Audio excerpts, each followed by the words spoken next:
Welcome, it's Honey for YouTube channel here. Okay, aba mubonayo ndi mtengo wa sabola. So ndi mitengo ya sabola. We have used no manure, just using kugwisa ntchito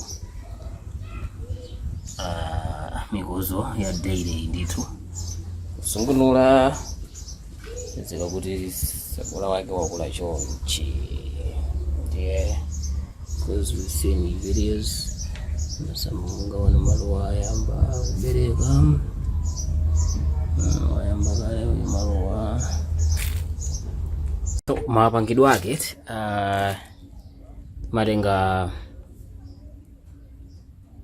matenga mikozo. This is in mikozo it. So matenga mikozo ngati botolo la 1 liter lese tinaika mu mikozo ya 1 liter ndikuti tisungunula 1 liter tisungunula ndi mabotolo 10 amazi.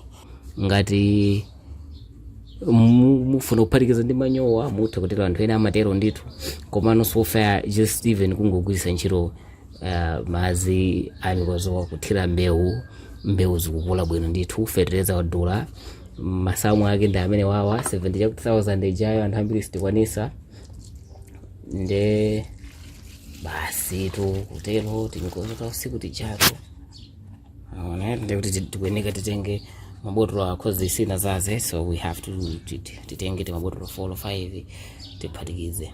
So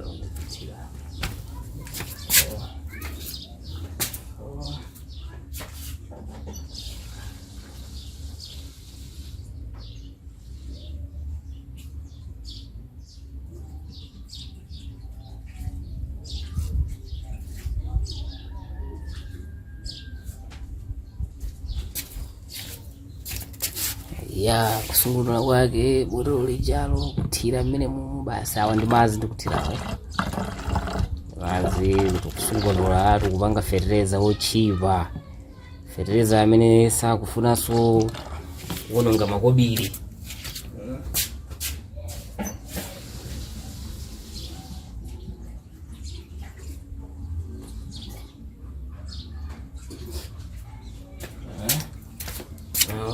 Ndikuti zikuyeneka zilowe mutene zimene zizi.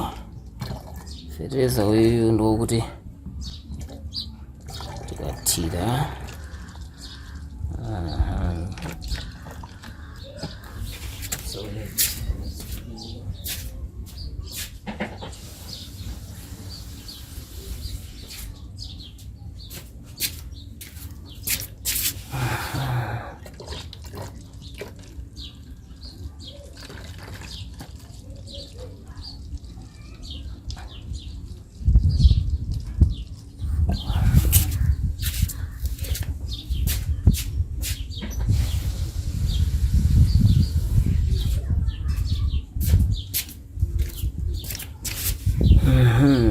so takuona tikaisungunula ndi mazi achondi ndithu amathandiza mbewu zanga kukula, mbewu zano zikula chimanga mukunyinda.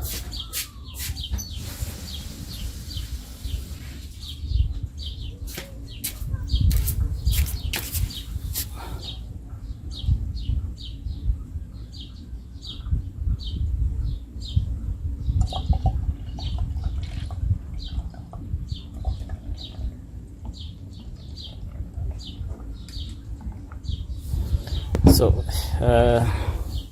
okay, ndi mmene mungaonere mweti majina akewo mukasungunula muja amaoneka ndithu kuti ni madzi okuti ndiosadesa nkhawa then matenga madzi ajano ndikumathirano mu pa mbewu kaya ndidoti munda wa mbewu chenchani ndi mmene apangira feteleza wake. So it's simple mikozo kaya ya usiku ujayo yabwino preferred ndi ausiwe mutenga mikozo ijayo ratio yake it's 1 to 10 mostly. Izi zimachitika ndithu umboni ndi umene mwaona masambawa auchita kukula bwino thanzi losayamba feteleza wadula kunjako ndeno malingana ndi kudula kwa zinthu ndi kudula kwa feteleza tikumapanga chonchi kutenga so madziwa kuthira kwake sizothira daily yayi muononga mbewu zanu. So kuthira kwake mukangosugunula chonchi mutha kumathira kamodzi every 2 weeks mbewu zimakula bwinobwino. Chisanzo chachikulu ndakuonesani kale kuti mutha kuona my plants angawa I've been using this apapa my plants angawa akula bwinobwino ndithu kufika pokuti green wake ndi amene mukumuonayo matsamba akuchita apa sabola kuti sitinaike mufeteleza yayi mano kungoyika basi mmene taoneseze kungoyika basi timene titi kuthira madziwo basi tikufika kuti kutani simukuyenekaso kugulaso feteleza yayi. Feteleza wadula kunjawo 40,000 izi ndi za daily zakhala zogwiritsidwa ntchito ku China akhala kupanga zaka zambirimbiri anthu kumapanga yatu mukangotero mbewu zanu zikula museva ndrama panga zinthu zooneka pamali pano. Okay, so this 10 liters